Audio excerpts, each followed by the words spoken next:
buenas tardes a todos los que están aquí en esta conexión. Les agradezco la asistencia. Y bien, estamos en el meeting número 63 del Interaction Design Foundation.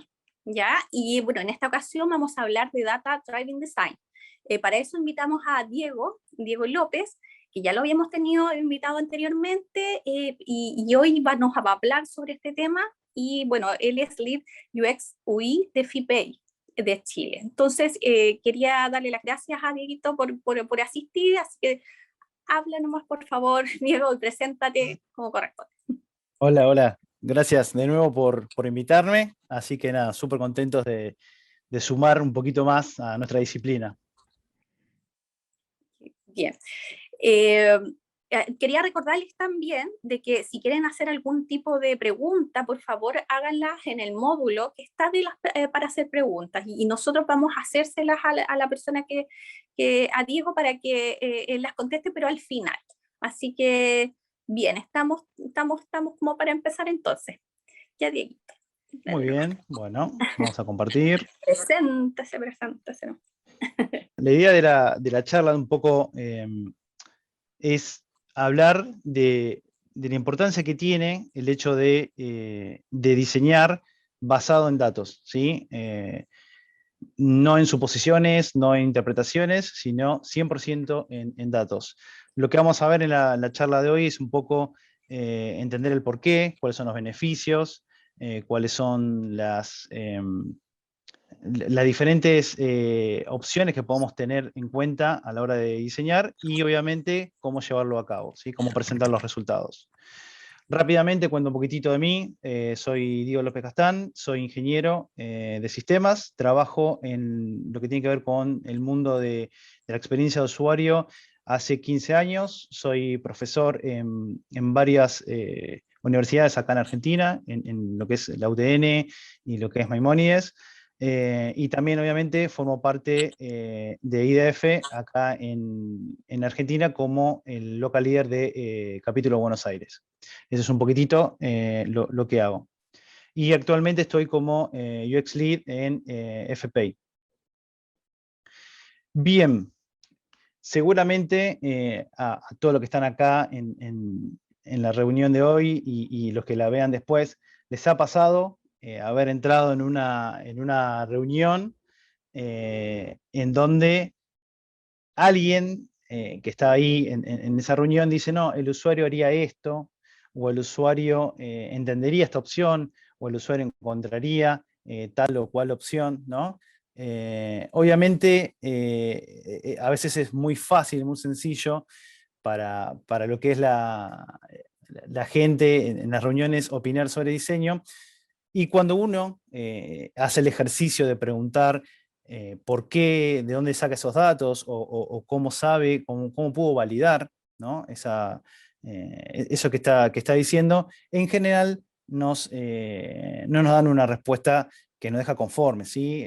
Nos suelen decir algunas respuestas como, no, me parece, o lo vimos que a un usuario en tal lugar lo hace, ¿no? Cuando tenemos ese problema de que no hay un entendimiento, ¿sí? En la exhaustividad que tiene que tener el dato, lo que suele pasar es que estamos desarrollando en lo que yo llamo UX Delivery, ¿sí? ¿Qué es esto de UX Delivery? Es esta forma que a veces nos pasa como diseñador de experiencia de usuario, que viene cualquier sector y nos dice, necesitaría que hagas este control, o que hagas este elemento, o que mejores tal o cual página, ¿sí? Sin entender a dónde tenemos que ir como profesionales de esta disciplina, que es a UX Data Driven, o sea, es entender los datos, es comprender cada una de las opciones, por qué se están produciendo, qué es lo que está pasando, para tomar decisiones, ¿sí? Para tomar decisiones, en este caso, decisiones de diseño. Esto es muy normal en empresas que son muy importantes en el mundo, o sea, las empresas que son data driven 100% están un paso adelante, ¿sí? Empresas como Amazon, empresas como Netflix o Spotify son empresas que dentro de su núcleo dentro del core de la generación de producto, están, todo lo que tiene que ver con los datos está dentro, ¿sí? de ese core. Que lo que hacen es entender todo lo que tiene que ver con los datos, ¿sí? Cada toma de decisión que lleva a cabo es basada en datos. Obviamente no dejan nada al azar, ¿sí? Ahora bien, ¿por qué usar datos, no? ¿Cuál es la utilidad que puede llegar a tener usar datos? Bueno, primero que nos ayuda a entender si lo que hicimos ha mejorado o empeorado a nivel negocio, eh, el desarrollo que hicimos, el elemento que creamos, podemos empezar a medir cuál fue el impacto que generó nuestra decisión, ¿sí? Esa es número uno. La número dos es que obviamente estos datos nos ayudan a tomar próximas decisiones, ¿sí? Entendiendo lo que nos pasó en el pasado, podemos proyectar y entender qué es lo que nos podemos hacer en el futuro. También nos permite demostrar el valor que nosotros generamos al producto. Si nosotros podemos generar un reporte de qué fue lo que le pasó a la aplicación haciendo tal o cual cosa, cómo mejoramos el revenue, cómo mejoramos la conversión, cómo mejoramos un montón de métricas, lo que vamos a hacer no solamente es ayudar al negocio, sino apalancar mucho más lo que es la disciplina UX dentro del producto, ¿sí? Y específicamente la toma de decisiones en tanto negocio dentro eh, de nuestro producto o servicio que estemos mejorando, ¿sí? Y obviamente, y la mejor de todas, se terminan las discusiones. O sea, cuando nosotros generamos datos, validamos, o en vez de que sean por ahí hipótesis que están ahí a la deriva, cuando nosotros lo podemos refutar, ¿sí? O confirmar en algunos casos con datos, se terminan discusiones, ¿sí? Ya no tenemos que pelear con nadie de marketing o nadie de desarrollo o nadie de producto, porque ya tenemos el dato hay que cuidarlo, ahora después vamos a ver cómo generar esa lógica en ese dato, pero se terminan claramente las discusiones. Y un tema también, no por eso menor, es que si no lo podemos medir, no podemos gestionar. Cosa que nosotros no podemos medir, no podemos saber si estamos mejorando o no. Eso, ¿sí? No podemos saber si cuánto mejoramos, cómo mejoramos, ¿sí? Si lo que estamos haciendo estamos mejorando o empeorando, ¿sí? Por eso hay que usar las métricas en todo lo que podamos, ¿sí? En este cuadrito lo que quería explicar es que nosotros partimos de datos, muchos datos, ¿sí? Hoy tenemos millones y millones de datos, ¿sí? Los cuales tenemos que darle un orden, darle una estructura, ¿sí? Ordenarlos, darle dimensiones, crear reportes. Cuando nosotros generamos cada una de estas opciones, lo que vamos a hacer es pasar de un dato duro, un dato que por ahí no tiene, o no nos ayuda a tomar decisiones o a mejorar nuestro producto, en información, ¿sí? Cuando nosotros podemos estructurar ese dato, le damos una dimensionalidad, podemos compararlo con otros datos, ahí tenemos la información dura, ¿sí? Esa información, cuando nosotros podemos compararlos con nuestra competencia, con diferentes países, con diferentes productos, vamos a empezar a tener más conocimiento, ¿sí? Conocimiento sobre el producto, sobre nuestro servicio. Y ahí es donde tenemos que apuntar, ¿sí? No solamente quedarnos en el dato por sí, sino ese dato darle un significado, darle un orden, darle una estructura, para luego, después, una vez interpretado, una vez validado, una vez en forma consciente mejorado ese dato, o sea, en el entendimiento de ese dato, llegar a un conocimiento, ¿sí? Es ahí donde tenemos que llegar. Una gran posibilidad que nos da el hecho de tener este tipo de datos, o sea, este tipo de diseño basado en datos, es que pasamos de lo que es el diseño reactivo al proactivo, ¿sí? Lo que yo llamo reactivo al proactivo. ¿Cuál es el reactivo? El reactivo es cuando viene algún sector y nos dice hay que hacer esto, ¿sí? O hay que mejorar la conversión de tal cosa, o hay que hacer tal elemento, ¿sí? Y pasamos al proactivo, donde con datos nosotros podemos saber si algunos de los indicadores que tenemos bajó. Podemos generar un dashboard y podemos entender si alguno de los elementos que nosotros tenemos ha bajado o ha subido también. Nos permite identificar esa modificación, ¿sí? Entonces pasamos de algo que nos dicen lo que hay que hacer a algo que nosotros verificamos y podemos, por medio de los datos, mejorar. Tan importante como el hecho de tener el dato, generar el dato, es generar hipótesis, ¿sí? He visto en diferentes empresas que no es algo que se tiene en cuenta y a veces por eso se pierde grandes enseñanzas, ¿no? Que nos puede llegar a dar una hipótesis para refutar o no, pero grandes enseñanzas, ¿no? Hay una empresa, Strategizer, que lo que hace, tiene un libro muy bueno que habla sobre cómo hacer los test. Es una empresa que genera varios frameworks y me gustó mucho que lo que hacía era poner en una card simple lo que tiene que ver con una hipótesis, ¿no? Entonces, lo que se marca acá es lo que tiene que tener una hipótesis, ¿no? Que es, primero, entender qué es lo que queremos validar, ¿sí? Es algo que parece simple, pero a veces cuando yo veo hipótesis, son hipótesis en general, son muy generalistas y no especifican qué queremos validar, ¿no? Después el experimento que queremos hacer, ¿no? ¿Qué es lo que queremos hacer? ¿Cómo vamos a validar? ¿Cómo vamos a verificar? ¿Sí? Que esta hipótesis que teníamos antes la íbamos a validar o refutar, ¿no? ¿Qué métrica vamos a utilizar? ¿Sí? Y esto es sumamente importante porque a veces se genera la hipótesis, pero no se indica cómo vamos a validar y menos cuál va a ser el criterio de aceptación, ¿sí? Después vamos a ver por qué es importante el criterio de aceptación, pero la idea es tener una hipótesis, ¿sí? Ver cómo vamos a hacer ese experimento para validar esa hipótesis, qué métrica vamos a utilizar y último, cuál va a ser nuestro criterio, ¿sí? De aceptación. Es tan importante cada uno de estos valores, ¿sí? ¿Para qué? Para después generar lo que es la carta o el tablero de aprendizaje, ¿sí? Es qué era lo que nosotros creíamos, o qué era lo que nosotros nos parecía que era verdadero, qué fue lo que observamos, cuáles fueron los insights que obtuvimos y, obviamente, qué acciones vamos a hacer con lo que pasó, ¿sí? Creo que lo vi en una sola empresa de todas las que participé, el hecho de la carga de aprendizaje, ¿sí? Es sumamente importante hacer la hipótesis, pero después, cuando tenemos la respuesta, ¿no? Cuando nosotros ya hicimos el experimento y vimos qué fue lo que pasó, es sumamente importante qué fue lo que aprendimos, ¿sí?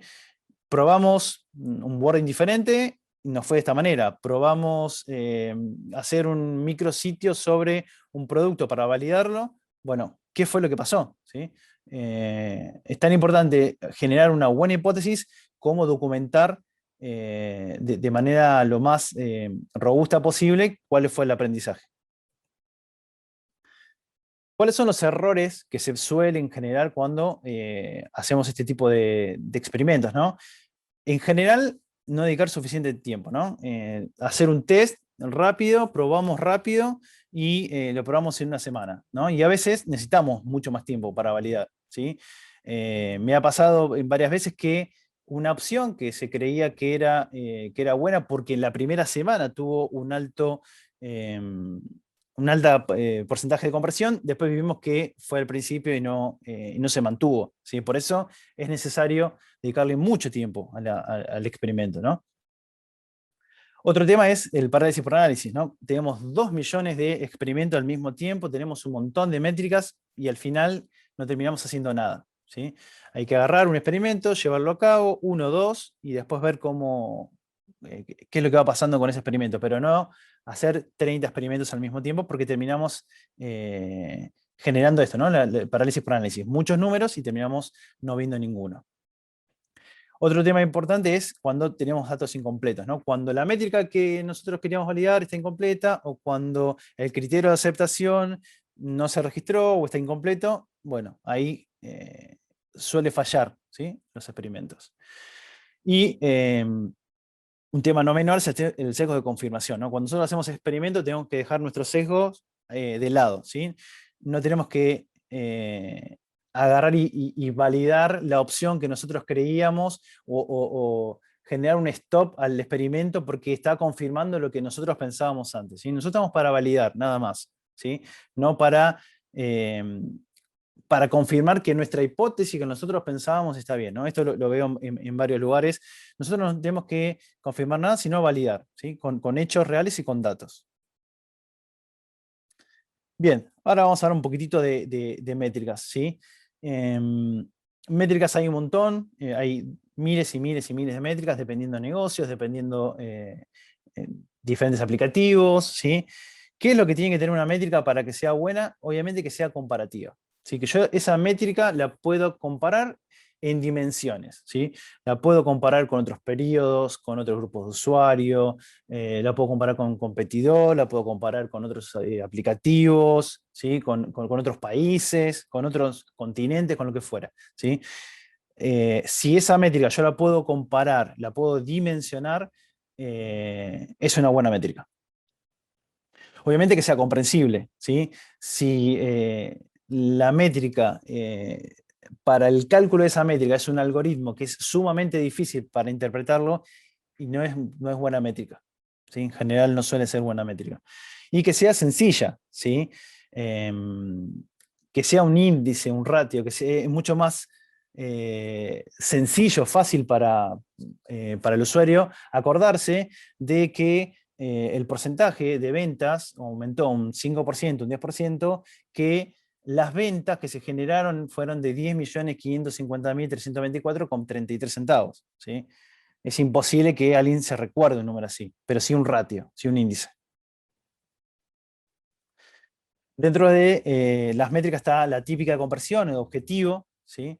Lo que queremos con esta métrica es entender cuál es el objetivo que persigue nuestro flujo, puede ser una compra, un funnel, lo que fuera, ¿sí? Básicamente son los objetivos que fueron conseguidos sobre usuarios finales, ¿sí? Y esto se multiplica por 100. Un ejemplo, de 100 compras exitosas sobre 5.000 usuarios, el ratio es del 2%, ¿no? Es sumamente importante entender la conversión como una métrica que nos va a ayudar a tomar decisiones, ¿sí? Y un tema importante es distinguir entre lo que es conversiones y lo que son las microconversiones, ¿sí? La conversión, como hablaba, era el flujo total, ¿sí? Por ejemplo, lo que hablamos de que el usuario termine comprando, ¿sí? Pero nosotros, como diseñadores de experiencia de usuario, tenemos que pensar en las microconversiones, ¿sí? No solamente las conversiones. ¿Por qué? Siempre nos piden debemos mejorar la conversión de un sitio web, ¿no? Entonces, lo que hacemos nosotros es ver, bueno, a ver qué está pasando en la última página o tal otra página. Lo que tenemos que ver es entender cada uno de los puntos de contacto que tiene el usuario con esa web, entender, medir si el problema es un problema de adquisición, si el problema es un problema de que no se entiende el producto, si el problema es que la oferta no es buena, ¿sí? No podemos solamente irnos a la conversión final, sino entender cada uno de los pasos de este funnel en donde podemos mejorar. Otra de las maneras que tenemos como para generar métricas y para empezar a medir tiene que ver con la analítica web, ¿sí? Hoy, gracias a la analítica web, podemos medir casi todo lo que hace el usuario dentro de nuestra aplicación web, ¿sí? Podemos medir a qué páginas va, qué URL va, si entra a un micrositio o no, de dónde viene, ¿sí? Dentro de los clics podemos entender si cliquea sobre algún elemento o no, si cliquea sobre alguna clase o un texto específico, nosotros lo queremos decir, ¿sí? Todo esto lo podemos hacer generando eventos. Dentro de un formulario podemos entender hasta dónde cargó el usuario, ¿sí? Podemos entender si tuvo problema en algún ID, algún problema dentro de cada uno de los datos del formulario de carga, un elemento, una clase, ¿sí? Si tenemos videos incrustados, podemos saber si tuvo algún problema en algún proveedor, del video, ¿no? Si cliquea más sobre los videos de Vimeo que de YouTube o cualquiera, sobre algún título específico de algún video, qué porcentaje vio de ese video y cuánto tiempo estuvo, ¿sí? Dentro de lo que es el desplazamiento dentro del scroll podemos saber hasta dónde llegó, ¿sí? Y en qué dirección fue tomando dentro de la página. Y lo que es la visibilidad, podemos también identificar si el usuario llegó a ver un elemento o no, ¿sí? Y qué porcentaje de ese elemento llegó a ver. Dentro de las herramientas más comunes está, bueno, Google Analytics, Adobe Analytics, Open Web Analytics, que es open source, y el Firebase, que nos permite hacer analítica web en aplicativos, en apps, ¿no? En mobile. Otro tema que nos permite identificar y tomar datos de lo que tiene que ver con la conducta del usuario son los mapas de calor, ¿sí? Los mapas de calor lo que nos van a indicar cuáles son los puntos en donde el usuario centra más la atención, ¿sí? Eso es lo que nos permite identificar. Básicamente hay tres: el click heatmap, que nos permite identificar en dónde cliqueó el usuario, ¿sí? Esto nos va a servir para entender, por ejemplo, si hay algún elemento que no tenía que ser cliqueable, ¿sí? Que la affordance de ese elemento no era para cliquear, y el usuario cliqueó, hay muchos usuarios que cliquean, bueno, tengo que modificar el diseño porque el usuario está equivocando y por ahí le da 3 veces clic a ese y pierde a su usuario, ¿sí? Porque piensa que, no sé, el modelo mental del usuario, si cliqueaba en ese elemento iba a otra página. Bueno, con este tipo de heatmap me va a permitir entender eso, ¿no? Después está el elemento que tiene que ver con el movimiento que realiza el mouse dentro de la interfaz, ¿no? Con el heatmap podemos entender qué es lo que va haciendo el usuario por nuestra interfaz, y después el scroll, hasta dónde llegó eh, el usuario dentro de todo el scroll de toda la página. Lo que nos va a permitir el scroll es entender que, primero, hasta dónde llega el usuario, ¿no? El porcentaje de cantidad de usuarios hasta dónde llega, y eso es lo que me va a permitir entender a mí o comprender es que si lo más importante, lo más relevante para el negocio o para la generación, la experiencia que yo estoy generando, eh, solamente llega al 25% de los usuarios, bueno, tengo que modificar todo el diseño, ¿sí? Y hay un tema que indica que el seguimiento del ratón, ¿sí? Hay una correlación entre lo que hace el ratón del mouse y en dónde presta atención el ojo humano, ¿sí? Hay una correlación, según esta universidad, del 88%, ¿sí? En algunos casos suele ser más y en otros menos, dependiendo obviamente del negocio y dependiendo del aplicativo, pero bueno, es un dato que nos sirve para entender la importancia que tiene por ahí los heatmaps de ratón. Dentro de los aplicativos, bueno, está el Hotjar, Mouseflow y el Crazy Egg. Son 13 aplicativos que nos sirven para entender o para generar estos heatmaps y poder entender un poco más qué es lo que hace el usuario, ¿no? Tener más datos sobre qué es lo que hace el usuario en el uso de mi aplicación. Otro tema importante, ya hablamos al principio de lo que era el experimento, es los test A/B, ¿sí? Los test A/B son unos test donde nosotros probamos dos versiones y vamos midiendo, ¿sí? Cuál es la conversión que tiene cada uno de los diseños, ¿sí? Para quedarnos con uno y después ir y seguir refinándolo. ¿Qué es lo que podemos medir con test A/B? Obviamente las palabras, ¿sí? El formato, los tamaños de los CTAs. Dentro de los formularios podemos ir probando la diferencia de los campos, qué carga primero, qué carga segundo, sacar campos, ¿sí? Dentro de lo que tiene que ver con el layout de la página, cómo mostramos todo el layout, ¿no? Podemos cambiar a un elemento específico, ¿sí? Cómo presentamos por ahí el precio, si el precio con el descuento, sin descuento, ¿no? Podemos ir probando eso, nos sirve mucho este tipo de análisis. Y obviamente imágenes y cantidad de texto dentro de las imágenes, de las páginas. Lo que sí tenemos que tener en cuenta cuando hacemos test A/B, que no podemos hacer dos versiones totalmente diferentes, disruptivas, ¿sí? ¿Por qué? Porque no vamos a aprender qué fue de todo lo que modificamos lo que hizo que convierta una por sobre la otra. Entonces, lo que se estira a hacer es modificar uno solo de todos estos elementos, ¿no? Por ejemplo, si tenemos una página de producto, por ahí modificar el precio, mostrar de una manera el descuento, cambiar el CTA, ¿sí? En diferentes versiones, ¿sí? No en la misma porque, de nuevo, no sabemos qué fue lo que pasó. Hay un tema que es de suma importancia dentro, específicamente, en lo que tiene que ver con las métricas en general, ¿no? Con la toma de datos, pero específicamente con lo que tiene que ver con los TSAB, que es la significancia estadística, ¿sí? La significancia estadística nos ayuda a entender si lo que estamos haciendo, o sea, si las pruebas que estamos haciendo, hubo una causa que produjo ese resultado, esa conversión, o fue totalmente azarosa, ¿sí? ¿Cómo hacemos para que esta significancia estadística tenga un sentido y que nosotros estemos cubiertos? Bueno, si hacemos TSAB, existen varios calculadoras, yo acá puse dos, las dos empresas, Evitesti y BWO, que nos ayuda a entender que lo que estamos haciendo no es azaroso, sino tiene una significancia estadística. Los que nos van pidiendo, dependiendo de la calculadora, son cantidad de hits o cantidad de visitantes o lo que querramos dentro de nuestro aplicativo, cuál es el ratio que tenemos hoy, cuál es el porcentaje que queremos mejorar y cuál es la cantidad de variantes, ¿no? En otras, lo que se pone es, por ahí otros datos como cuál es la mejora que deseamos, ¿sí?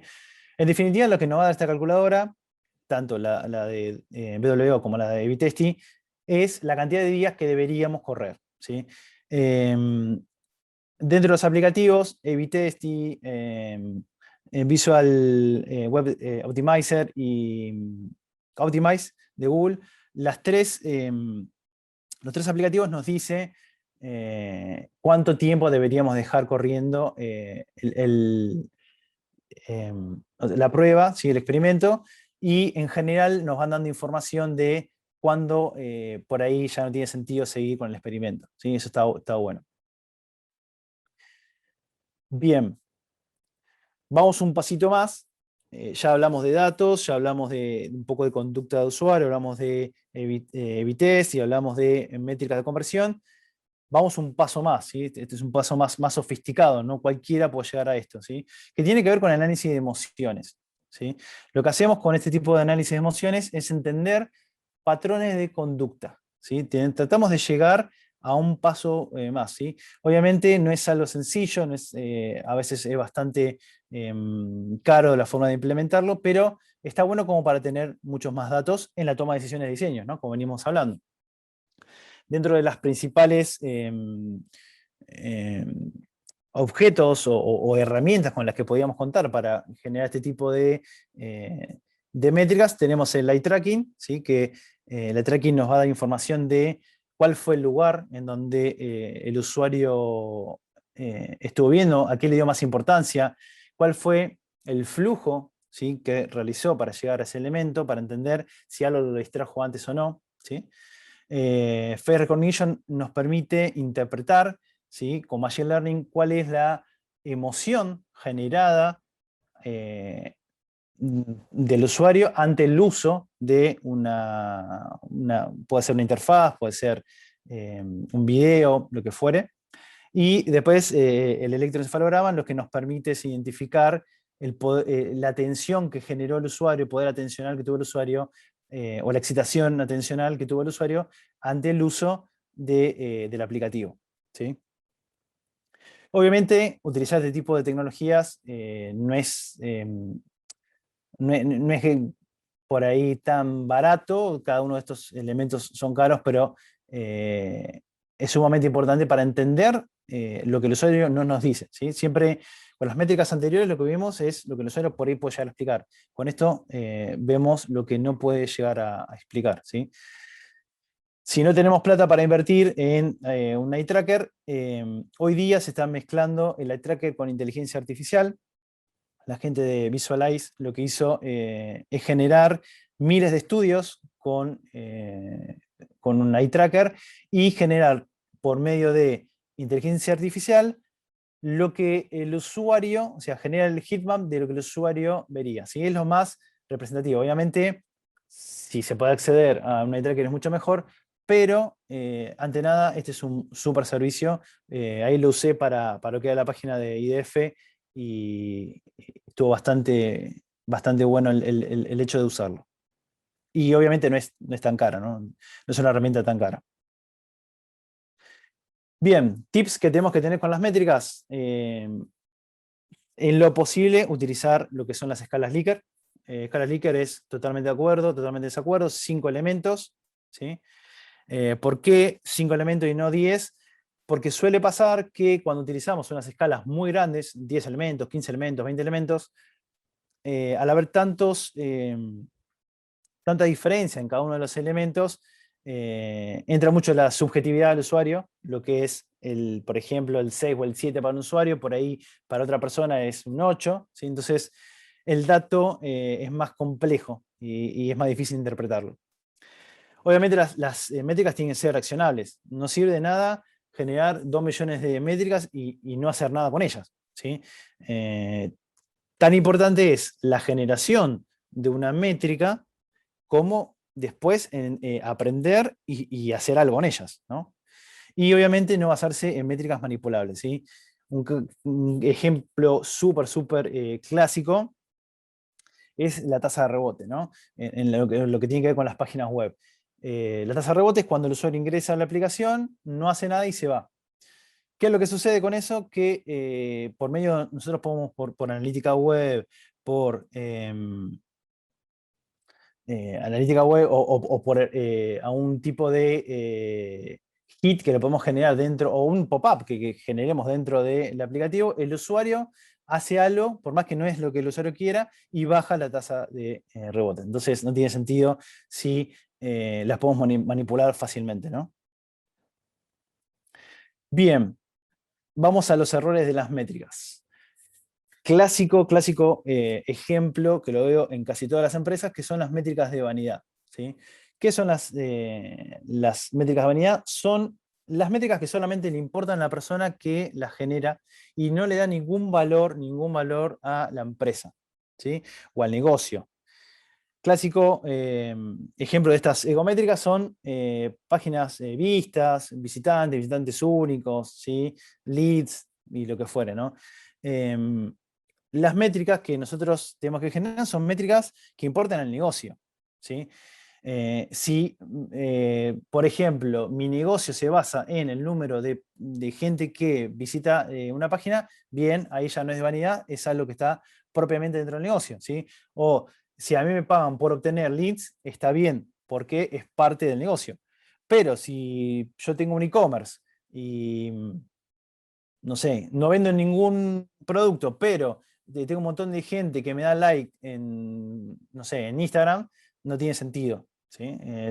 No tiene sentido porque no me genera un revenue, no me genera plata. ¿Sí?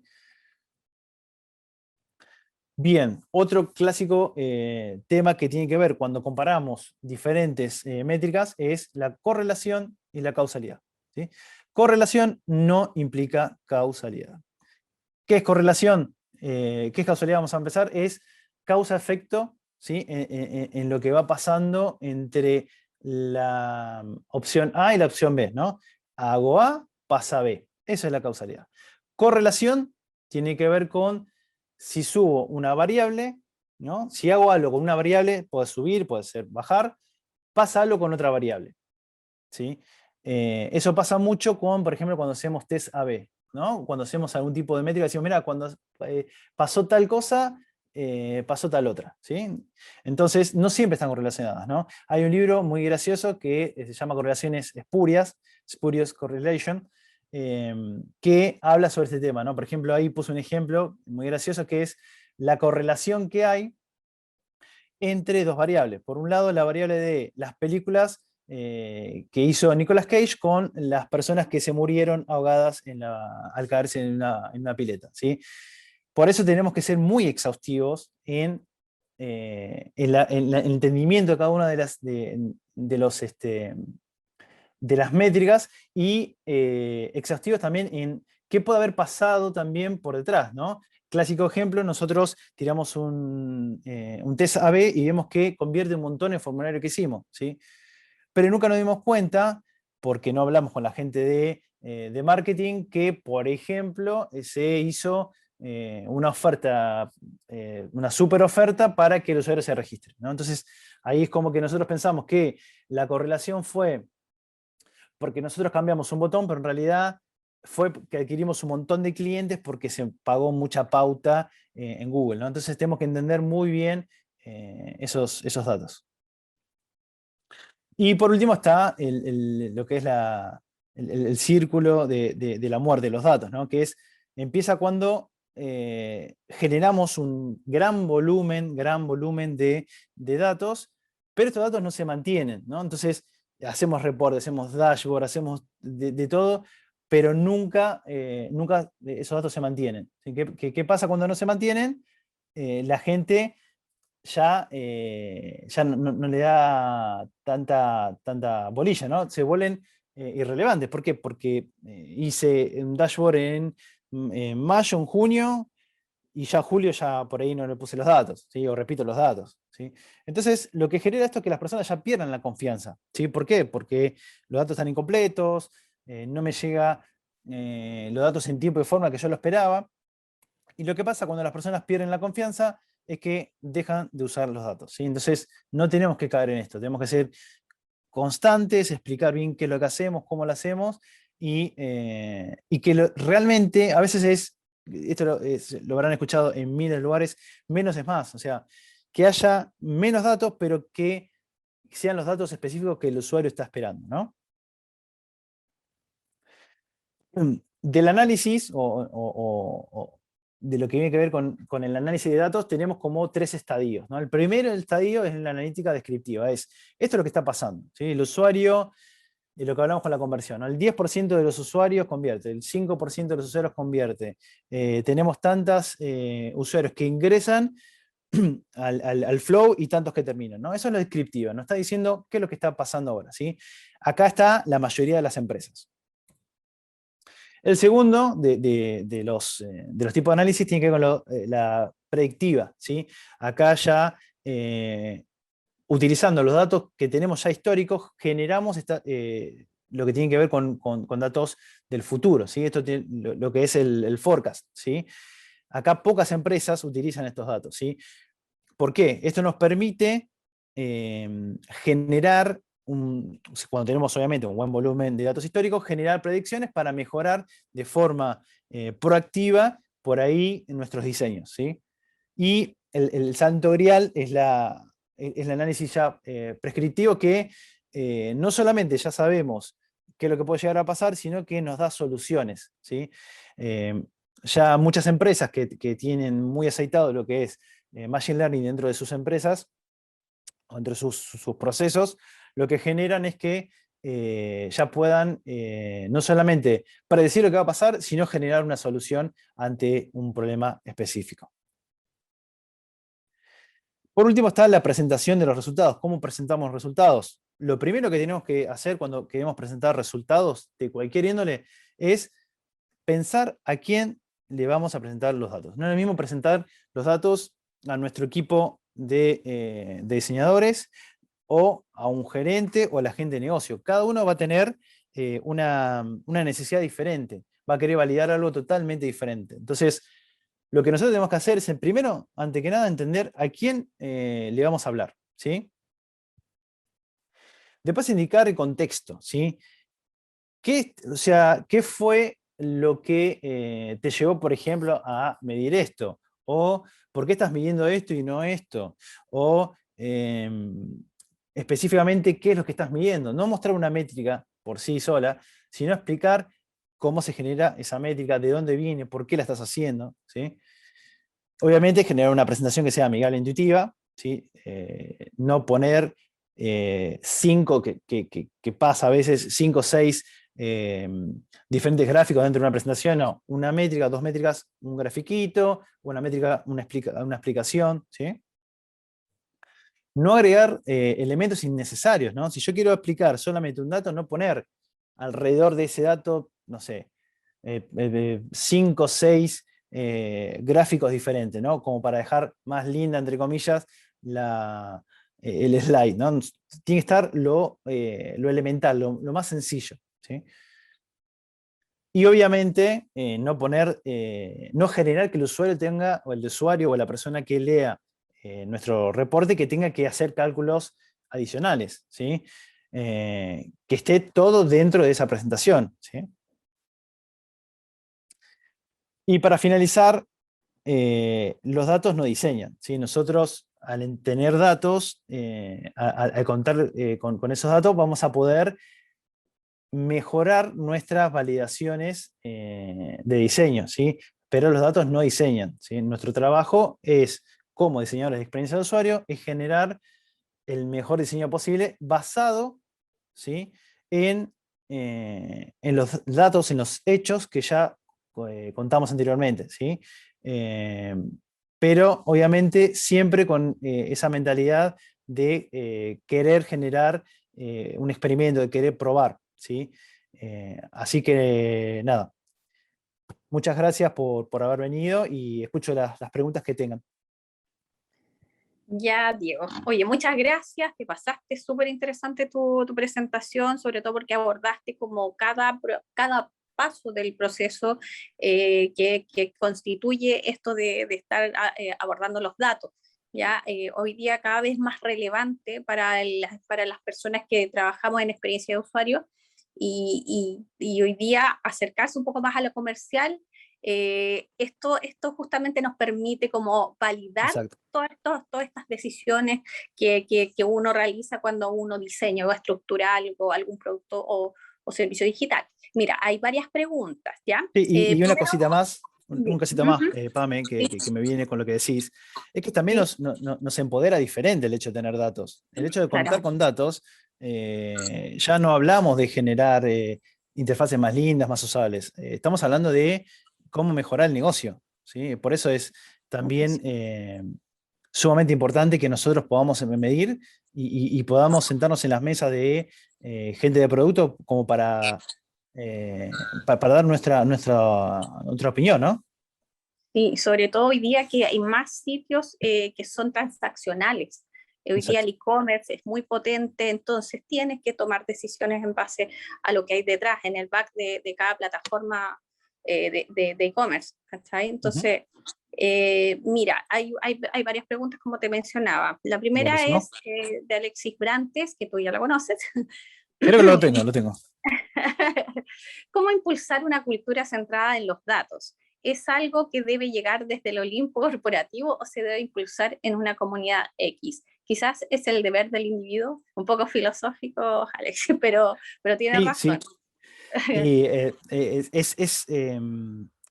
sí, tiene que venir impulsado de todos lados. Obviamente, las cosas que vienen impulsadas desde sectores con más toma de decisión es más sencillo, obviamente.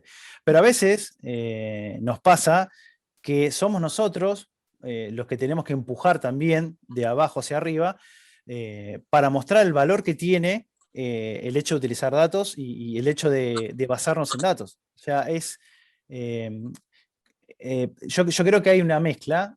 Por un lado, nosotros empoderándonos y llevando esta bandera de los datos y el diseño basado en datos, y por otro lado, obviamente, con el sponsoreo del C-Level, ¿no? Que nos va a ayudar obviamente, a que se allanen los caminos más rápido, ¿no? Bueno, también depende de cómo esté estructurado dentro la organización, o sea, que en el fondo tú tienes que tratar de también conectarte con esas áreas que están más cerca de la parte comercial y establecer un gobierno corporativo que te permita Ujú. llevar a cabo buenos proyectos, ¿cachai? En relación a los datos y tener esa comunicación constante con esas áreas para tomar esas decisiones, para que Sí, ellos tomen esas decisiones también. Sí, sí. Sí, mira, Claudia Gutiérrez dice lo siguiente, dice, hola, gracias por la charla, súper interesante. Me gustaría preguntarte Gracias. cómo ves tú las habilidades que necesita un UX para ser más data driven. Porque al menos aquí en Chile yo tengo la percepción de que la formación es más de hacer un research y experiencia quali y no irse a lo quanti, ni menos a los datos. ¿Qué habilidades debería formar la disciplina para poder tener profesionales que incluyan a la estadística o los métodos científicos basados en hipótesis en sus capacidades? Gracias. Sí, a ver, en general como formación, yo hace muchísimos años que vengo dando clases de lo que es UX y viendo también un poco el mercado se va cambiando y ante la necesidad siempre va mejorando, ¿no? En un principio UX era solamente UI, era solamente generaciones de interfaces, después se le dio la potestad de algo mucho más grande, que era más el entendimiento de lo quali, eh, y bueno, y ahora se está viendo mucho lo que tiene que ver con lo quanti. Eh, no existe, es una disciplina nueva, o sea, no es algo que como ingenierías o como abogacías, que ya son, o medicina, ¿no? Que son disciplinas que están hace muchísimos, muchísimos años. Lo apasionante que tiene la experiencia de usuario es que lo vamos haciendo entre todos, ¿sí? El hecho de hoy, un día miércoles, a las 8 y pico en Argentina, 7 y pico allá en Chile, que estemos hablando de esto genera que haya más necesidad, ¿no? Eh, así que, uy, ¿los perdí? Ahí está, uy. Genera que haya más necesidad de aprender y lo que yo veo dentro de lo que es el mercado, que a veces cuando nosotros no tomamos esta posición, se van generando como diferentes disciplinas intermedias, ¿no? Como CRO, ¿no? El CRO viene a unir marketing con lo que es UX, ¿sí? Entonces, también hay cosas entre medio, disciplinas que vienen a suplir eso. A nivel lugares donde estudiar, la verdad que como decía antes, o sea, la experiencia de usuario es algo nuevo que se va haciendo y nosotros vamos tomando de diferentes lugares, ¿sí? Y cada uno lo va llevando eh, hacia su sector. Hay gente que se especializa por ahí más en lo que es lo quali, como lo que es el research. Hay otros que especializan mucho más en lo que tiene que ver con los datos más duros. En mi caso, a mí me gusta mucho lo que tiene que ver con machine learning, inteligencia artificial, y me voy para ese lado. O sea, eso es lo que bueno y lo atrapante que tiene lo que es la experiencia de usuario, ¿no? Que es muy grande, es un paraguas muy grande. Sí, no, y aparte que, bueno, lo importante también de tu presentación es que tú pusiste un abanico de herramientas que te permite como tomar esos datos y tratar de hacer esa bajada de información, porque obviamente puedes estar dentro de una disciplina específica, pero si no tienes las herramientas adecuadas y en el momento adecuado no sirve de nada. Entonces tú tienes que tratar de entender estas herramientas para qué te sirven y cómo darle la bajada a esa información básicamente. Saber Exacto. qué hacer con esa información que tú lo que estabas, que también lo comentaste, que era qué resultados te dan y en base a esos resultados, cuáles son las decisiones que vas a tomar en función de esos datos que te entregó. Entonces Sí, creo que... y hoy, Sí, disculpame, hoy día es súper sencillo poder manejar gran cantidad de datos. Hoy día tenemos un montón de herramientas que podemos hacer cualquier cosa con un montón de datos. Así que es súper sencillo poder tener un sistema que antes era casi imposible, ahora lo puedes hacer con 3 clics, ¿no? sí, Así que es exactamente. sumamente importante los datos. Sí, y hay una variedad de herramientas que te permite también no solamente tomar interfaces, sino que también, por ejemplo, palabras, ¿Mm? textos, o sea, por ejemplo, las redes sociales, ese tipo de cosas también sirven mucho para poder entender el comportamiento de los usuarios, sobre todo en el área de experiencia del cliente, que también a veces se combina un poco con la disciplina de UX. Sí, sí. Eh, sí, mira, y otra pregunta que dice, Claudia Gutiérrez dice, ¿cuál para ti es un N estándar para hacer un experimento? ¿Los haces en función de arquetipos o sobrepoblación total? ¿Tienes algún estándar de los datos para medir intervalos de confianza y desviación de los datos? Depende del negocio, hay un gran depende. No es lo mismo un e-commerce de producto, no sé, de un marketplace que un e-commerce específico de un nicho. Claro, claro, claro. Es un gran depende. Gran Ujú. depende. Hay hay que entender también la cantidad de usuarios, de tipos de usuarios que puede llegar a tener, la cantidad de usuarios recurrentes. O sea, no es algo que es una fórmula que ya la puedes hacer. ¿Sí? Tenés que ver la casuística, tenés que entender, de nuevo, idiosincrasia del país. No es lo mismo, Mm.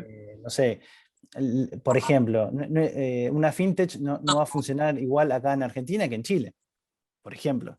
Entonces yo no voy a tener el mismo tipo de usuario acá en Argentina que allá en Chile. No hay una contestación específica sobre esa pregunta. Habría que ver cada caso. Ujú. Ya, perfecto. Mira, Gloria Alcayaga dice lo siguiente, dice, hola Diego, muchas gracias por tu presentación. ¿Cuál es la diferencia entre Google Analytics y Adobe Analytics en relación a lo que se puede hacer con cada una? Gracias. Son dos productos diferentes. Google Analytics, en realidad, sí, son dos diferentes, te dan casi las dos lo mismo. Google Analytics gratis, Adobe tenés que pagar. Lo que tiene de bueno el Adobe es que no hace un sampleo. Sampleo es de la gran cantidad de usuarios que vos tenés, te agarra un porcentaje. eh, si con Google Analytics que vos querés tener el 100%, tenés que pagar el Google 360 y es bastante caro. Mm. No pasa lo mismo con el Adobe. El Adobe es un poco más barato y te da más información. Eh, Ujú. pero el Google Analytics con la versión 4, GA4, ya está metiendo cosas de Machine Learning, inteligencia artificial. He visto un par de betas que están muy interesantes. Son dos productos. Bueno, y también es a quién le mostrar los datos, ¿no? Ese es el gran tema. Google Analytics, vos estás compartiendo los datos de venta, los datos del funnel, los datos de los usuarios a Google. El otro se compartís a Adobe. Ha pasado que gente tenía Google Analytics y bueno, después Analytics sabía cuáles eran tus datos de la empresa. No sé, qué sé yo, cada uno hace lo que pueda. Ujú. Sí. Bien, Gloria también dice, ¿puedes dar un ejemplo en qué caso sería pertinente usar el tracking? ¿En qué caso? Bueno, por ejemplo, con videos funciona mucho para ver si el usuario fija la vista sobre el producto o sobre la situación del video. Me ha pasado con videos donde se hacía una publicidad que, que todos pensaban que era buena para o sea, para la empresa, pero lo que menos veía el usuario era el packaging de la empresa, ¿no? También Claro. sirve para validación de packaging. Por ejemplo, tenés 20 packaging y lo pones, mostrás una foto y van viendo. También para validar de una página qué es lo que le llama más al usuario dentro de la página, si es el precio, si es el producto, qué fotos o qué manera, layout de la foto le llama más la atención. Hay mucho que podés validar. Sí, sí, sobre todo cuando, claro, cuando tienes como estructuras y necesitas como validar esas estructuras, la atención, donde se centra más la atención el usuario, si el usuario está realmente fijándose en el punto de conversión que tú estás Exacto. que quieres hacer, ¿cachai? Que haga conversión ahí. Si no lo hace, tienes que cambiar a dónde se está fijando y Claro. así hacerlo. O tiene que darte una vuelta. Para eso está el path, ¿no? El que te va mostrando qué es lo que hace el usuario. Si Claro, lo primero que ve es 80 fotos y a lo último ve tu CTA, bueno, ahí tenés que ver cómo o claro. sacás las fotos o pones una ilustración o con palabras, ¿no? si querés mejorar la conversión. O si entendés que eso mejora la conversión. Puede ser que no, no sabemos. Hay que probarlo. Claro. Sí, y además eso se puede triangular, por ejemplo, con el el face coding, que tú puedes como ver como qué sensaciones tiene la persona. O sea, Claro. si se, por ejemplo, se fijó en alguna parte específica y si esa parte específica le produce a lo mejor rechazo, por eso no sé, Exacto. ¿cachai? Se fue para ahí y le llamó la atención por algo positivo o por algo negativo. ¿Cachai? También eso es interesante, súper Sí. interesante utilizar esa herramienta triangular con el eye tracking. Así que sí. Hay otra pregunta que dice, ¿sabes si Bien. ya se ha realizado analítica de experiencia de usuario con dispositivos de IoT? Y si no, ¿cómo se podría medir? IoT, no tengo ni idea qué es. Si me aclaran. El Internet de las Ah, cosas. Internet, sí. Sí. La verdad que no, ni idea. Ahí no me metí. Con dispositivos, ya. Sí. Bueno, ahí, y si no, ¿cómo se podría? Ahí vamos a ver si en algún momento lo Disculpas, podemos. disculpas, pero no me metí. Bien. Respecto a los tipos de análisis que mencionaste, dice Gloria, ¿siempre se debe pasar por la analítica descriptiva para llegar a los otros escenarios?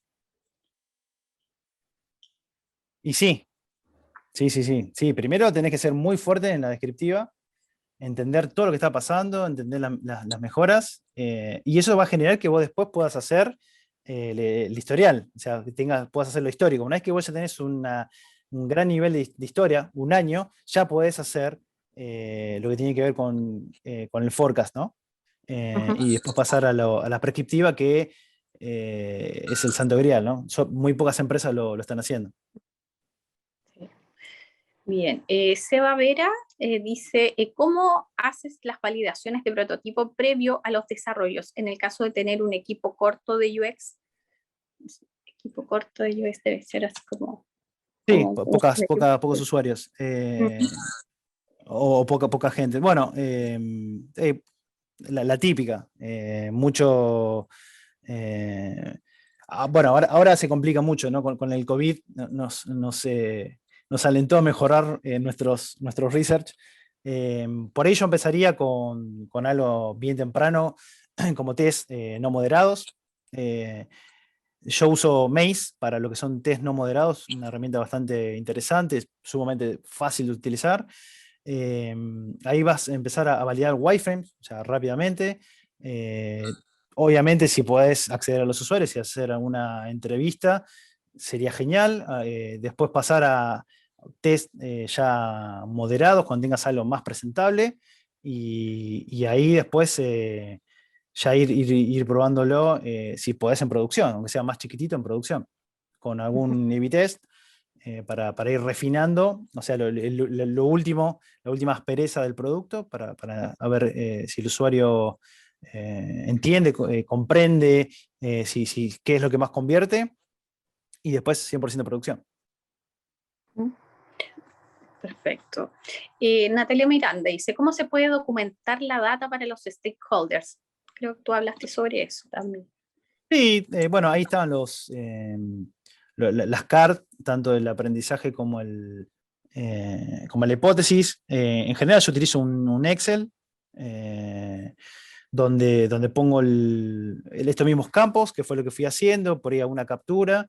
Y después, en realidad, el stakeholder lo que más le interesa, créanme, es el número final, si convirtió o no convirtió. Hay Mm. que llevarle el dato duro. Mm. El hecho de documentar tanto la hipótesis como lo que aprendiste de la hipótesis es más para nosotros, es más para...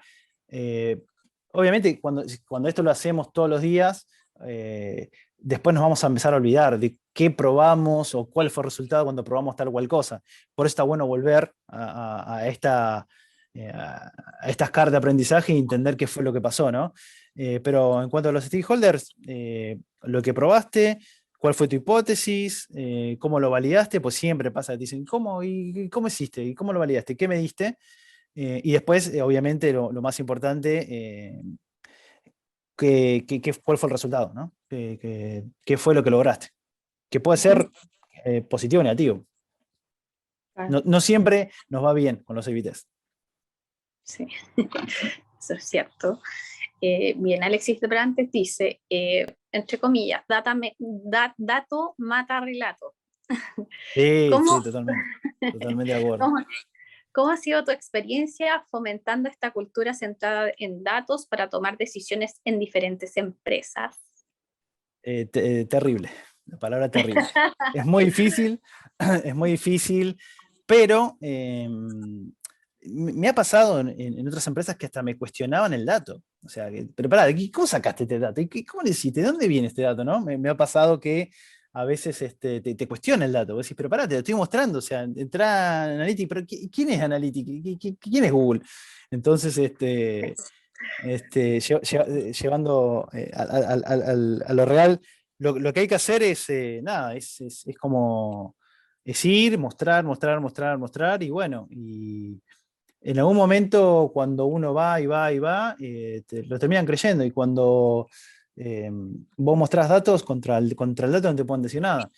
Obviamente después internamente cada empresa es un mundo, cada sector es un mundo y vas a tener detractores que por más que vos le estés mostrando la métrica, van a ser detractores, te van a decir, no, esto no es así, o te estás mintiendo, o lo que fuera, y bueno, eso va a pasar, pero por ahí el hecho de tener el dato es lo que nos acerca a la realidad, y cuando uno puede tener la realidad lo más cercano, te sirve como para, ante una discusión, mostrar el dato. Pero Claro, es algo que peleas todos los días, ¿no? claro, claro. O si no, claro, argumentar en base a datos las consecuencias de ciertas cosas. Si te dicen, no sé, en estos momentos estamos con una fuga de clientes de tanto por ciento y no sabemos por qué, y tú puedes empezar ahí como argumentar en base a datos analíticos, lo que sea, para poder argumentar y establecer esas hipótesis que te pudieran responder esa causalidad.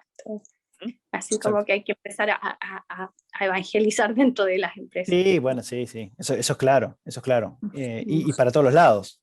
Para sí. arriba, para los costados, para abajo. Eh, ese es nuestro trabajo, ¿no? Como dirían ustedes, nuestra pega. Ujú. Exacto. Estoy aprendiendo muchas. Muy bien. Te estás aquí matando. Ya. Mira, a Gabriel Obrador dice lo siguiente, dice, hola Diego, el proceso de generación de hipótesis entiendo que tiene que salir desde UX, pero en empresas más chicas trabajamos con participantes de otras áreas con foco en otros aspectos del negocio. ¿Crees que es mejor hacer este proceso entre UXers o abrir el juego? No, no, abrilo. Que cuando vos abrís, generás varias cosas. Primero, que vean el laburo tuyo.